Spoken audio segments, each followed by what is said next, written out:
بسم اللہ الرحمن الرحیم۔ السلام علیکم، کیسے ہیں آپ سب؟ امید ہے کہ آپ سب ٹھیک ہوں گے، خوش باش ہوں گے، گھروں میں آباد ہوں گے۔ آج کا ہمارا ٹاپک ہے مولوی عبدالحق، چند ہم اثر ان کے جو خاکے ہیں ان کے حوالے سے دیکھیں گے۔ سب سے پہلے ان کی حالات زندگی ہوگی، اور پھر ان کی اہم تصنیفات، اور پھر خاکہ نگاری کی جو ان کی خصوصیات ہیں وہ ہیں۔ اور اب اگر آج جو لوگ کہتے ہیں کہ یہ کوشچن کس طرح آئے گا، فار ایگزامپل اگر آپ سے پوچھا جائے گا کہ مولوی عبدالحق کی خاکہ نگاری کی اہم خصوصیات بیان کیجیے، کوشچن نمبر 7 ہے، یہاں پہ 2017 میں آیا ہے پنجاب یونیورسٹی والوں کو۔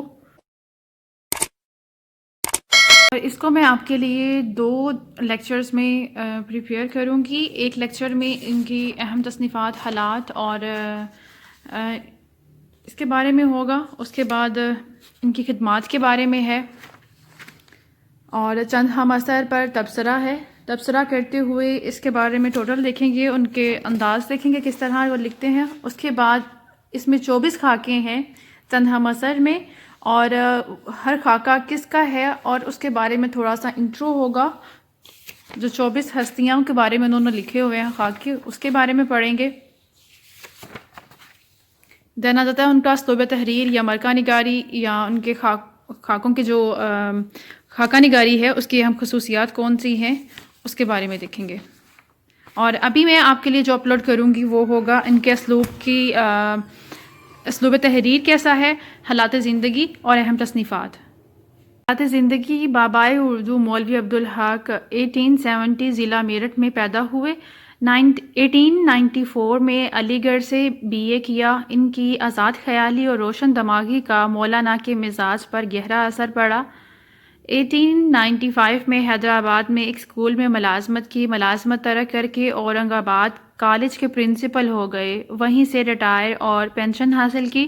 اردو کی ترجیح و اشاعت کے لیے بڑا کام کیا، جس میں جامعہ عثمانیہ کا قیام بھی ہے۔ انجمن ترقی اردو کا دفتر دلی منتقل کروا کر خود بھی دلی آ گئے، لیکن حالات ناسازگار ہو گئے۔ کچھ عرصہ بعد کراچی آ گئے۔ اردو کی خدمت کے لیے تمام زندگی وقف کر دی۔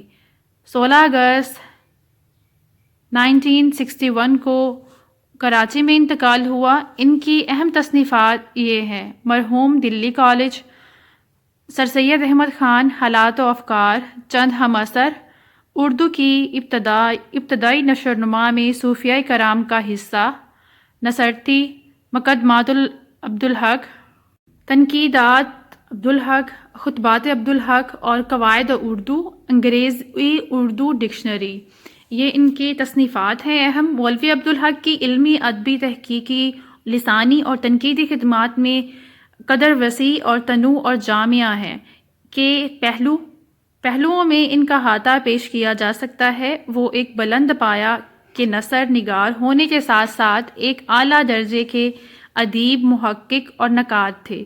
انہوں نے اپنی تمام زندگی اردو کے لیے وقف کر دی تھی۔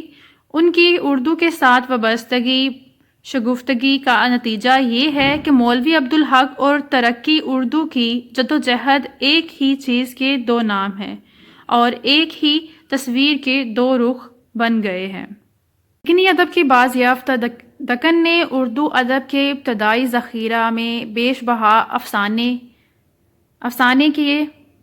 اضافے کیے، قدیم دکنی ادب کے شاہکاروں سے روشناس کرایا، اور بھی دیگر تحقیقی کارنامے جو کہ گمنام مصنفوں اور ان کی تصنیفات کو ڈھونڈ نکالا، صدیوں پرانے مردوں کو ڈھونڈ کر زندوں کی صف میں شامل کیا، یہ ان کا ایک اہم کارنامہ ہے جس کی تاریخ میں مثال نہیں ملتی۔ ایک اور کارنامہ قواعد اردو ہے۔ اس میں اردو قواعد کی انگریزی قواعد کی گئی اور انگریزی قواعد کی طرز پر ترتیب کیا گیا ہے۔ 20 کتابوں پر مقدمات اور خاکے لکھے، تنقیدی مضامین بھی لکھے۔ تنقید میں گہرائی، توازن اور معقولیت ہے، اور ان کی تنقید تحقیق کا درجہ رکھتی ہے۔ اعلیٰ درجے کے خطیب تھے اور بے مثال علمی ادبی جلسوں اور قومی علمی تعلیمی کانفرنسوں میں تقریریں کیں، اور یہ تقریریں خطبات عبدالحق کی صورت میں مرتب ہو کر شائع ہو چکی ہیں۔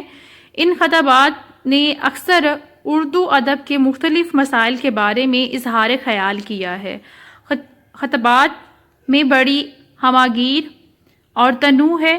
ایک طرف تو ان میں سوانحی مواد ملتا ہے، دوسری طرف تہذیبی، ثقافتی اور سیاست اور دیگر موضوعات پر مولوی عبدالحق کے بلند پایہ خیالات و جذبات سامنے آتے ہیں۔ اس طرح وہ اعلیٰ درجے کے خطیب ثابت ہوئے ہیں۔ منفرد شخصیت نگاری کے حوالے سے مولوی عبدالحق نے چند ہم عصر میں اپنے بزرگوں، دوستوں اور نیاز مندوں کے خاکے پیش کیے ہیں۔ انہوں نے سر سید احمد خان حالی جیسے بزرگوں کے اعلیٰ پائے کے خاکے پیش کیے۔ دوسری طرف نامدیو مالی، نور خاں سپاہی جیسے کم حیثیت کے کرداروں کو اپنے قلم سے زندہ جاوید بنا دیا۔ مولوی عبدالحق نے جس شخصیت پر بھی قلم اٹھایا، بڑی صاف گوئی سے اور مؤثر طریقے سے اس کو نبھایا اور نمایاں پہلو پیش کیے۔ غرض مولوی عبدالحق محقق، نقاد، ماہر لسانیات، انشاء پردراز، خطیب، مقدمہ نگار اور سیرت نگار، سب میں انہوں نے اپنی ان مختلف حیثیتوں سے اردو زبان و ادب کی وہ خدمات کی ہیں کہ جو کسی اور سے بن نہیں آئیں۔ ان کی اپنی گراں قدر خدمات کے باعث انہیں بابائے اردو کے لقب سے یاد کیا جاتا ہے۔ عبدالحق کے اسلوب تحریر یا ان کی مرکہ نگاری کے بارے میں یا ان کی خاکہ نگاری کی جو خصوصیات ہیں، اب ان پہ ہم بات کرتے ہیں۔ تو سب سے پہلے ہم ہیڈنگز دیکھیں گے کہ ان کی ہیڈنگز کیا ہیں۔ سادگی اور روانی، توازن، اعتدال، استدلالی انداز، اعجاز و اختصار۔ نمبر 5 ہیڈنگ ہے جذبات سے اپیل، عام بول چال کی زبان۔ نمبر 7 پہ آ جاتی ہے سادگی بیان۔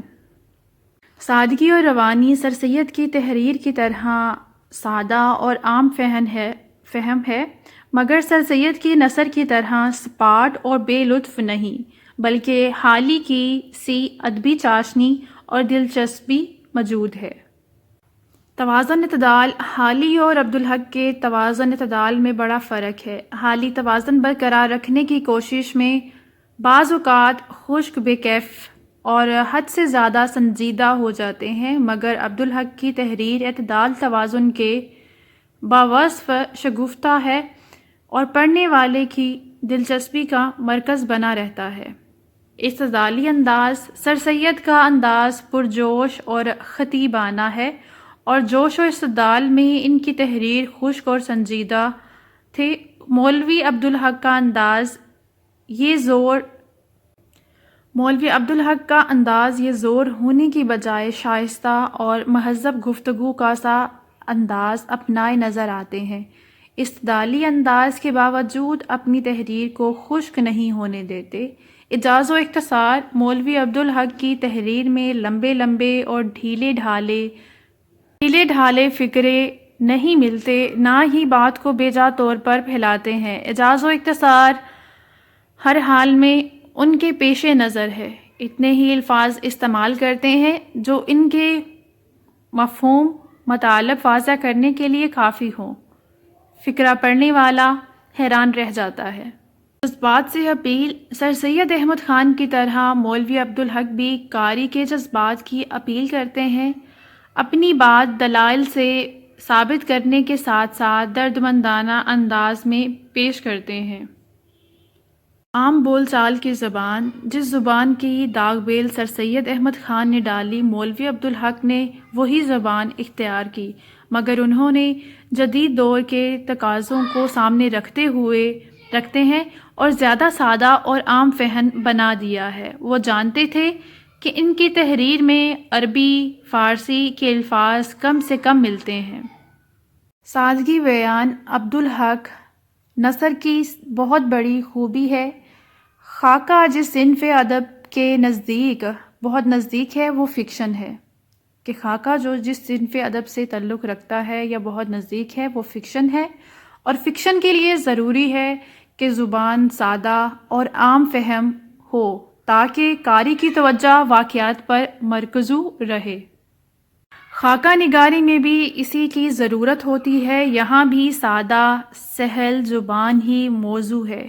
یوں بھی مولوی صاحب آسان زبان کے قائل تھے. انہوں نے بار بار اس پر زور دیا کہ زبان ادائے خیال کا وسیلہ ہے.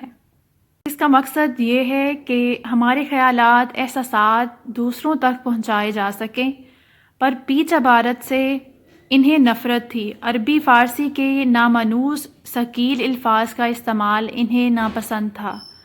ان کی رائے یہ تھی کہ اگر دنیا کے مقبول ترین ادیبوں کی فہرست تیار کی جائے تو پتہ چلے گا کہ بیشتر یہ عزت صرف انہی کو ملی جنہوں نے اپنے خیالات آسان اور شگفتہ زبان میں ادا کیے ہیں. مولوی عبدالحق نے خاص طور پر ان خاکوں میں جو انداز بیان اختیار کیا وہ سادہ، سہل ہونے کے ساتھ ساتھ رعنائی اور تاثیر سے پذیر ہے. نثر میں جا بجا بناؤ سنگار سے انہوں نے ہمیشہ پرہیز کیا، لیکن اسے دلکش بنانے کی بھرپور کوشش کی. اور کیسے انہوں نے کوشش کی؟ کن چیزوں کے ساتھ؟ دل میں خلوص، خیال میں صداقت، موضوع پر گرفت اور لفظوں پر قابو ہو تو خود مولوی عبدالحق کے الفاظ میں فکر یوں موتیوں کی طرح صفحہ کاغذ پر ڈھلک جاتی ہے. ہمارا کوشچن کمپلیٹ ہو چکا ہے. امید ہے آپ کو ویڈیو پسند آئی ہوگی، اور اس کے جو چند ہم اثر کے سے ریلیٹڈ جو 20 خاکیں ہیں ان کے بارے میں تبصرہ اور اس کے بارے میں بات ہوگی ایک الگ سے ویڈیو میں. اللہ حافظ. اپنا بہت خیال رکھیے گا، دعاؤں میں یاد رکھیے گا. فی امان اللہ.